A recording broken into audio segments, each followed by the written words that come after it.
clase sobre gasolina.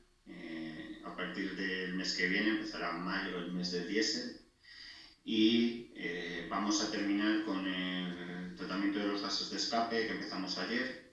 Ayer empezamos viendo un poco qué era el catalizador de 3 vías y las ondas lambda, y hoy os contaré un poquillo más sobre cómo funciona el sistema de anticontaminación en un diésel, y el resto de la información la tenéis en la plataforma Moodle y podéis leerla sin ningún tipo de problema. Vale, aquí tenemos un pequeño esquema en el que se puede ver todos los sistemas anticontaminación de un diésel. Vamos a ampliar un poco más. En un principio sabéis que tendríamos que después de la combustión van a salir los gases quemados por el escape con la composición que os dije ayer. Aproximadamente tenemos un 14% de CO2, pequeñas cantidades de oxígeno. Si la combustión se ha producido de forma perfecta y la mezcla era estequiométrica, el contenido de oxígeno es muy pequeñito, y vamos a tener pequeños contenidos de CO y pequeños contenidos de óxido de nitrógeno. Con el fin de reducir la cantidad de tanto CO como óxidos de nitrógeno, como CO, óxidos de nitrógeno e hidrocarburos sin quemar, vamos a montar un catalizador de 3 vías en el escape. El catalizador de 3 vías se va a encargar de realizar tres reacciones químicas, o de acelerar 3 reacciones químicas que realmente sucederían de forma espontánea. Se trata de la reacción de oxidación del CO a CO2, la reacción de oxidación de hidrocarburo a CO2 más agua, y va a realizar una reducción de una pequeña cantidad de óxidos de nitrógeno que los va a convertir en nitrógeno y oxígeno. Al final lo que se está produciendo es una reacción de oxidación y por lo tanto es igual que una combustión, y vamos a tener un aumento de la temperatura en el catalizador que luego analizaremos. También vamos a analizar qué sucede con las dos ondas lambda. Voy a contaros un poco qué sucede cuando tenemos 2 ondas lambda de saltos, y en el caso de una sonda de banda ancha, el análisis sería a través de parámetros o valores reales. Vale, pues con esto, como vimos ayer, conseguiríamos reducir los gases siempre que trabajemos con una relación de aire-combustible estequiométrica. ¿Qué pasa cuando trabajamos con una relación de aire-combustible que no es estequiométrica? Esto es, cuando trabajamos con cargas pobres, en el caso de que trabajemos con inyección directa de gasolina. Pues que al tener cargas pobres y altos contenidos en oxígeno, vamos a tener un problema de alto contenido de óxidos de nitrógeno. Estos óxidos de nitrógeno no pueden ser eliminados por el catalizador normal, y por lo tanto va a aparecer un nuevo elemento que va a ser este elemento que veis aquí, que es un catalizador acumulador de NOx. Este elemento lo que se va a encargar es de acumular los óxidos de nitrógeno, y en un momento determinado, bajo unas determinadas condiciones, va a encargarse de eliminar. ¿Cómo se controla este sistema? Pues vamos a tener 2 elementos, un sensor de temperatura y el sensor de NOx. Ese sensor de NOx que veis ahí, lo que va a hacer es que se va a encargar de comprobar cuando el acumulador de NOx está saturado, y va a tratar de regenerarlo. Esta regeneración se va a producir utilizando una sonda de temperatura que va a medir la temperatura de los gases de escape a la entrada del catalizador acumulador para poder realizar este proceso de regeneración de forma adecuada. Vale, pues vamos a ir desgranando paso a paso cada una de estas partes que hemos visto, ¿vale? Además, otra estrategia que vamos a utilizar es la recirculación de los gases de escape para reducir la cantidad de NOx. Esto, que tradicionalmente se conoce como EGR, lo que va a hacer es que en situaciones de cargas intermedias va a meter una cantidad de gases de escape de nuevo al colector de admisión. Vale. El sistema de EGR va a estar controlado principalmente a través de el caudalímetro. Nosotros lo que vamos a tener es que los gases que llenan el motor, a través del sensor de presión vamos a poder calcular cuál son la cantidad de gases totales en el colector de admisión. Le vamos a restar los gases que están entrando a través del caudalímetro y eso van a ser la cantidad de gases que estén entrando a través de la EGR. Esto es, que vamos a comparar los gases que hay en el colector de admisión menos los que están entrando por el caudalímetro van a ser los de la EGR o al revés, ¿vale? Los de la EGR más los que están entrando por el caudalímetro sería igual a los gases que hay en el colector de admisión. Así va a saber el motor si la EGR está funcionando de forma adecuada o no. Además, en este caso, si veis, es una EGR motorizada, lo que va a tener es un sensor de posición para saber si se abre o se cierra y va a poder, en un sistema de control de lazo cerrado, controlar el funcionamiento de la EGR. Bueno, vamos a analizar todas estas pequeñas partes que os he ido diciendo, destacando pequeños detalles que me gustaría que os quedaran claros. En un principio, ya os dije ayer que el catalizador está compuesto por un elemento cerámico sobre el que vamos a tener metales preciosos, principalmente platino y rodio. El platino se va a encargar de acelerar la oxidación y el rodio de realizar la reacción o de catalizar la reacción de reducción de los óxidos de nitrógeno. Es un cuerpo cerámico, ya os he contado que lo que hacen los gases es pasar a través de él y vamos a tener generalmente una sonda lambda anterior y otra posterior para controlar su correcto funcionamiento. Bueno. ¿Qué es lo que pasa en un catalizador? Bueno, me gustaría que veáis este gráfico, simplemente para que lo tengáis claro. Lo que se va a producir es una oxidación ayudada por el platino, como os he contado antes. Esta reacción de oxidación, al final lo que va a hacer es que va a aumentar la temperatura, es una combustión normal, y va a aumentar la temperatura del catalizador. Nosotros, a través de un sensor de infrarrojos, podríamos diagnosticar parte del funcionamiento del motor de una forma no intrusiva y, por lo tanto, de una forma muy rápida. Simplemente habría que arrancar el vehículo, subirlo al elevador y esperar un tiempo adecuado para que se caliente el catalizador y medir la temperatura antes y después. Si veis ahí, hay una gráfica muy representativa. Si el aumento de la temperatura está entre 45 y 70 grados, el funcionamiento del catalizador es correcto. Si la temperatura está entre 30 y 45 grados, significa que el catalizador está dejando de funcionar. Esto es que hay parte de los elementos o de los catalizadores que tenemos que están contaminados y por lo tanto no funcionan. Si el aumento de temperatura es inferior a 30 grados, significa que el catalizador apenas está funcionando, y si la temperatura es muy alta, significa que tenemos un fallo en inyección. Este fallo va a generar, bueno, encendido en inyección, esto es que está saliendo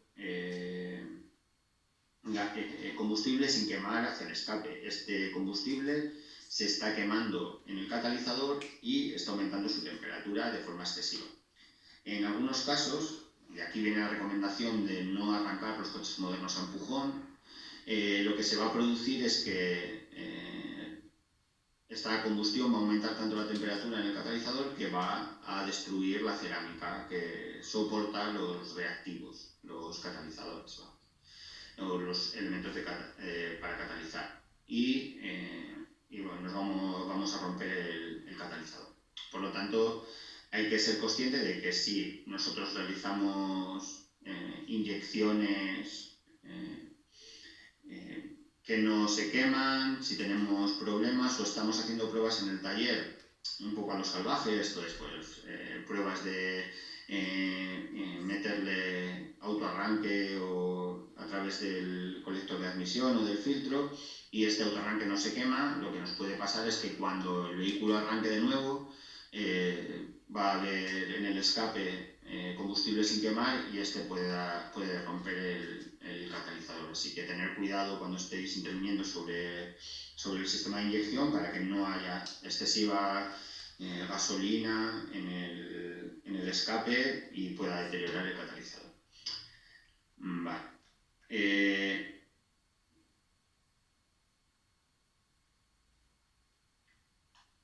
Nosotros ya hablamos ayer que el sensor de oxígeno, que se conoce como sonda lambda habitualmente, pero que ya os dije que para hacerlo muchísimo más sencillo habláramos siempre de sensor de oxígeno, va a medir el contenido de oxígeno en los gases de escape.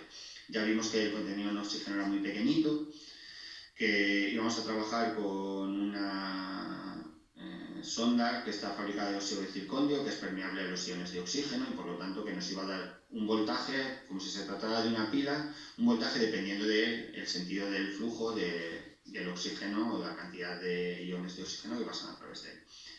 Pues una sonda de normal o convencional, o que sería una sonda a saltos, que se llama así porque si veis la señal que nos va generando tiene esta forma, además es una señal muy lenta, que si veis sucede en un tiempo muy grande, ¿de acuerdo? Vamos a poder saber cuál es el estado de funcionamiento. Para que os hagáis una idea, las ondas lambda generalmente trabajan en un lazo de control de signo. Intentan mantener un voltaje medio de unos 0,5 voltios, realmente son unos 0,45 voltios, si los midiéramos con el polímetro directamente, en forma continua aproximadamente. Esto lo que va a hacer es que cuando detecta que está fluctuando es que está bien. Si se mantiene a un valor constante muy por encima de los 0,5 voltios, lo que vamos a tener es una mezcla rica, y si, en el caso de que esté muy por debajo, pues trabajaríamos con una mezcla pobre, tal y como vimos en la gráfica que os mostré ayer. ¿Qué pasa cuando el catalizador está funcionando de forma adecuada? Pues que la sonda lambda anterior tendría esta señal, la ondulada, y la sonda lambda posterior al catalizador estaría totalmente aplanada, que sería la gráfica que aquí se marca como B. ¿Qué pasa cuando el catalizador está vacío? Pues que simplemente tenemos esto que tenemos aquí abajo, o cuando el catalizador no está funcionando, y es que tenemos un pequeño freno en la señal, de tal forma que la señal 1 y 2 están un poco desfasadas en el tiempo, pero tenemos un espejo de una gráfica en relación con la otra, simplemente desplazado un poco en el tiempo. Esto es muy exagerado. En muchos casos se nos produce una amortiguación un poco inferior, y eso es que el catalizador no está trabajando en condiciones adecuadas. En algunos casos hay sistemas que nos van a informar de cuál es la eficiencia del catalizador, en qué estado está funcionando, y lo va a hacer comparando la amortiguación de la señal antes y después. Esto sería una eficiencia del 100%, y esto, la eficacia del catalizador, sería apenas del 0%, y por lo tanto no tendríamos catalizador y nos saldría una avería la unidad de control de motor registraría una avería de fallo en el catalizador. Es como el sistema detecta que el catalizador no funciona. ¿Esta es la única aplicación de la sonda lambda? Pues sí, en general, la principal razón por la que la segunda sonda lambda posterior al catalizador se coloca es para controlar este tipo de cosas. Si no tenemos... si falla la sonda lambda que está antes del catalizador, la unidad de control de motor puede utilizar la sonda lambda secundaria para corregir las cantidades de inyección, aunque esto sería en algunos modelos y en una estrategia de funcionamiento de emergencia. Vale. Me gustaría simplemente que tuvierais en cuenta que para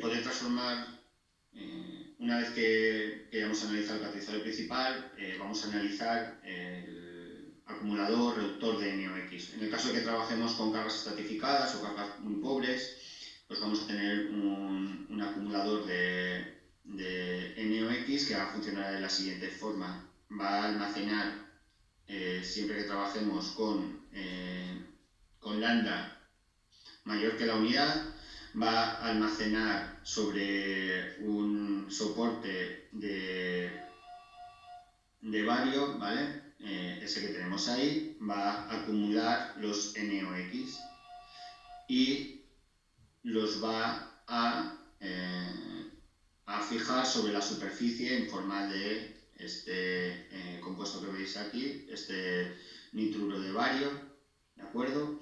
Va a estar fijado sobre la superficie del catalizador. Y una vez que tenemos almacenado el óxido nitroso, lo que vamos a hacer es, cuando trabajamos con landas inferiores a 1, esto es con mezcla muy rica, vamos a poder hacer la reacción de reducción del elemento y vamos a regenerar, volviéndonos a formar a través de esta reacción que veis aquí. Vamos a formar el compuesto de nuevo y vamos a transformar en el elemento que al final queríamos, que era nitrógeno y CO2 en la salida de los gases de escape más oxígeno.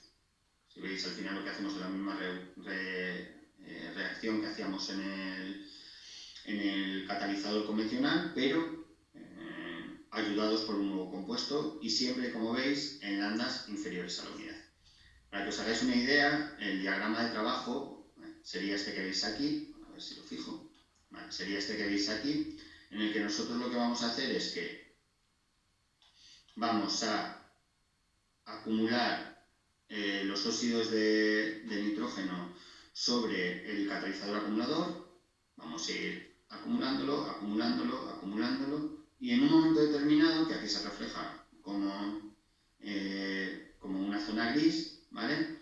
Cuando el sensor de NOx detecta que tenemos o que por el escape están saliendo alto contenido de óxidos de nitrógeno, vamos a hacer una regeneración, ¿vale? Esta regeneración se trata de pasar a lambda igual a 0,8, por lo tanto una mezcla rica.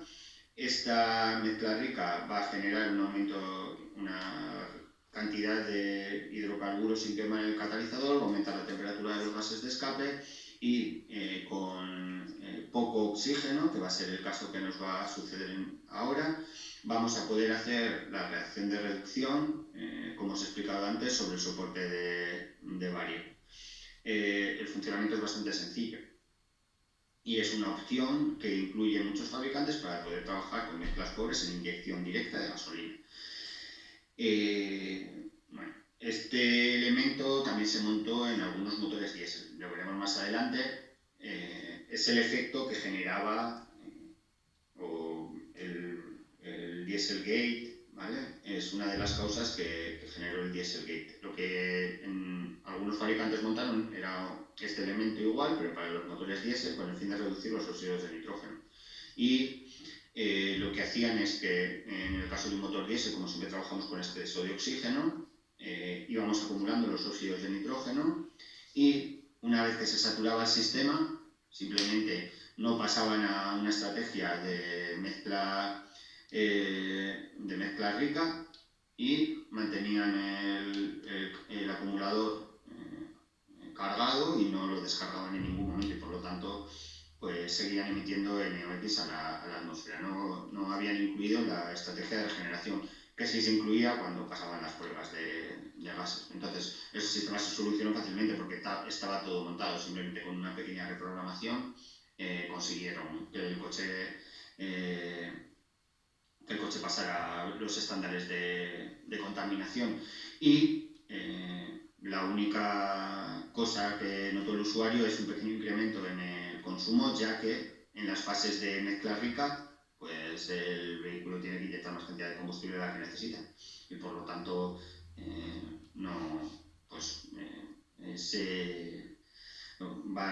va a tener un efecto sobre el bolsillo del usuario del vehículo, pero salvo eso, lo demás el coche seguía funcionando igual. Vale, simplemente para terminar con el análisis, quería enseñaros este elemento de aquí. Ese es el escape de un vehículo del grupo BAG, y en concreto vamos a incluir en los nuevos modelos, para pasar la Euro 6, si no me equivoco, vamos a introducir filtros de partículas. El filtro de partículas es similar al que vamos a tener en un diésel, no es más que un colador, es un colador por el que van a pasar los gases de escape y va a retener las pequeñas partículas de combustible que no se han quemado bien y por lo tanto han realizado un proceso de grafitado o como lo queráis llamar y va a formar pequeñas partículas de hollín. Estas partículas de hollín se acumulan en un colador, como os he dicho, es un filtro, un tamiz que va a acumularlas y vamos a incluir, igual que sucede o que veremos más adelante en los diésel, es unos sensores para poder controlar la colmatación o el atasque del filtro de partículas.